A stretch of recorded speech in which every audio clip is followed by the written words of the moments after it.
Bismillahirrahmanirrahim. Assalamualaikum warahmatullahi wabarakatuh. Ma'asyiral muslimin yang dimuliakan Allah Subhanahu wa taala, segala puji bagi Allah Subhanahu wa taala yang telah mengkaruniakan kita bisa bertemu dengan bulan suci Ramadan pada tahun ini. Dan mudah-mudahan Allah Subhanahu wa taala memberikan taufik, hidayah dan inayah kita hingga kita mampu menyempurnakan bulan Ramadan ini dengan ketaatan-ketaatan yang maksimal. Ma'asyiral muslimin, sahabat TV Al-Iman yang dimuliakan Allah Subhanahu wa taala, salah satu di antara syariat yang berada di bulan Ramadan ini, di antara kumpulan-kumpulan ibadah yang Allah syariatkan adalah ibadah zakat, syariat zakat. Yang paling berkaitan langsung dengan bulan Ramadan atau puasa Ramadan ini adalah zakat fitrah. Dan sebagian juga masyarakat ada yang memanfaatkan datangnya bulan Ramadan ini dengan mengeluarkan zakat mal atau zakat perdagangannya dan lain sebagainya. Meskipun para ulama mengatakan, ini meskipun bukan bahasan kita hari ini, yaitu tidak harus menunggu datangnya bulan Ramadan. Ada pendapat yang mengatakan seharusnya dikeluarkan sebelum datangnya bulan Ramadan. Ada yang mengatakan itu bergantung dengan haul yang ada atau nisabnya yang ada, perhitungannya dikeluarkan di bulan itu, tidak perlu menunggu datangnya bulan Ramadan. Tetapi sebagian masyarakat memang ada yang jatuhnya pada saat bulan Ramadan dan memanfaatkan keutamaan bulan Ramadan. Zakat adalah sesuatu yang wajib dikeluarkan oleh kita kaum muslimin, apalagi zakat fitrah yang harus ditunaikan oleh siapapun jiwa muslim, meskipun seorang bayi yang baru lahir di waktu subuh sebelum dikumandangkannya panggilan sholat Idul Fitr.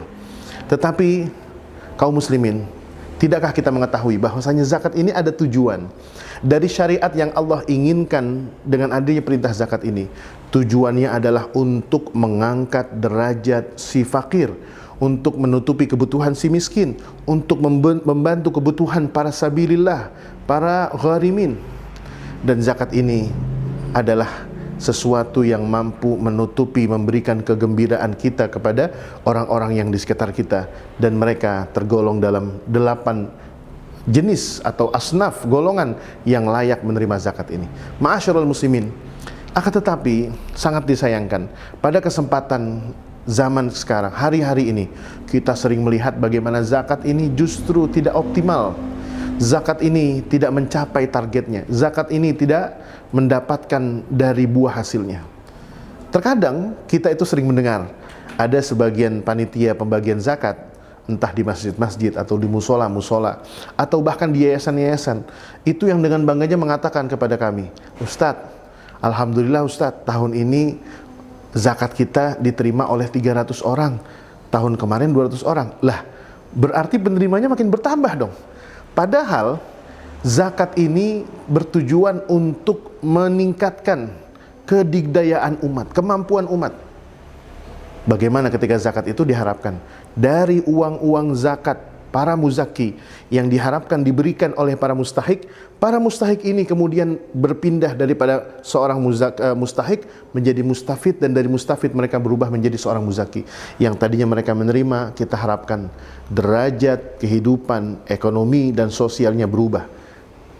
Dan dari zakat itulah yang diharapkan bisa mengentaskan kemiskinan.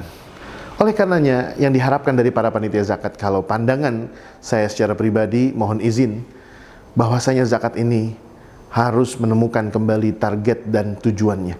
Jangan sampai zakat ini tidak menyentuh, bahkan zakat ini tidak bisa berubah atau bisa merubah martabat kehidupan seseorang. Zakat yang pada akhirnya, mohon maaf, sebagian panitia dengan bangganya ketika ada dana zakat yang berlimpah ratusan juta, dimulai dari puluhan juta, ratusan juta, bahkan miliaran. Tetapi ketika diberikan kepada seorang mustahik, ia berikan hanya secarik amplop yang di dalamnya hanya ada 100.000 sebanyak 2 lembar atau bahkan maksimal cuma 5 lembar. Sementara potensi zakat itu semestinya bisa menyembuhkan penyakit kemiskinan. Zakat itu potensi dananya bisa melunasi hutang para gharimin. Zakat itu potensi dananya bisa membayar tunggakan sekolah anak-anak kita. Potensi zakat itu bisa mengentaskan hutang-hutang keluarga-keluarga muslim. Zakat itu bisa memudahkan para pencari kerja. Potensi zakat itu bisa membiayai para bujang ataupun gadis-gadis yang ingin menikah. Dana zakat ini luas potensinya, bisa membangun musola, bisa membangun rumah tahfidz, bisa membangun rumah-rumah kaum duafa. Zakat itu bukan hanya soal nominal, Tetapi zakat itulah yang dengan kekuatan harta kaum muslimin bisa membangkitkan ekonomi. Bahkan sebagian fatwa para ulama mengatakan uang zakat itu bisa digunakan untuk memberikan modal perdagangan bagi para mustahikin yang siap untuk membangun dirinya dan potensinya agar mereka bisa mengentaskan diri dari kemiskinan. Ma'asyiral muslimin yang dimuliakan Allah Subhanahu wa taala.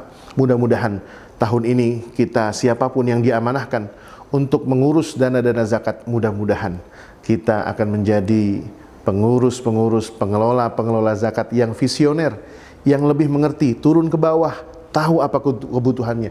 Bahwasanya umat kita itu bukan hanya soal butuh duit, tetapi mereka ingin dibantu untuk merubah martabat, harkat kehidupannya. Dengan dana zakat ini salah satu di antara solusinya. Kita datang ke rumah mereka, kita sensus mereka, kita tanya kebutuhannya apa, kekurangannya apa, beban hidupnya apa.